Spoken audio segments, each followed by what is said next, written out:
আমার ভাইয়েরা, আমার বন্ধুরা, মাটির নিচে গচ্ছিত সম্পদ যেগুলো আছে, খনিজ সম্পদ যেগুলো আছে, এই খনিজ সম্পদ গুলো কিয়ামতের দিন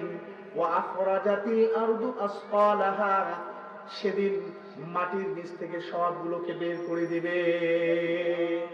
স্বর্ণের খনি আপনার চোখের সামনে সেদিন ভাসবে, রূপার খনি বড় বড় স্তূপ আপনার চোখের সামনে ভাসবে। এগুলো আপনি দেখবেন, দেখার পরও সেগুলোকে সঞ্চয় করা, সেগুলোকে গ্রহণ করার মন মানসিকতা কারো অন্তরের মধ্যে থাকবে না।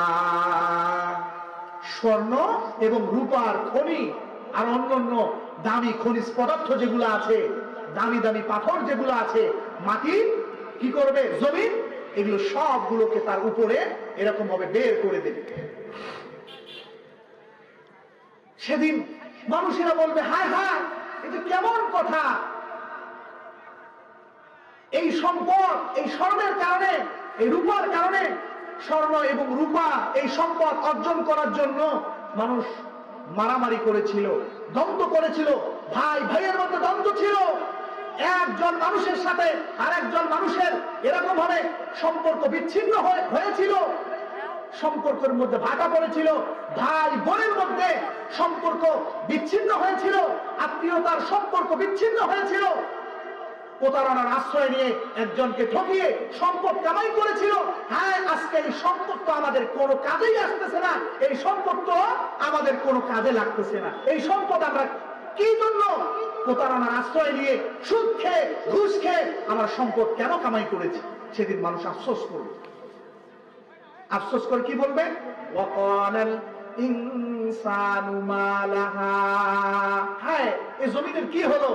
জমিন তার নিচে গচ্ছিত এবং যে লুকায়িত যে সম্পদগুলো ছিল, এগুলো আজকে বের করে দিল।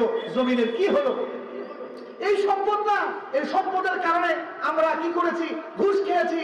এই সম্পদের কারণে আমরা সুদ খেয়েছি।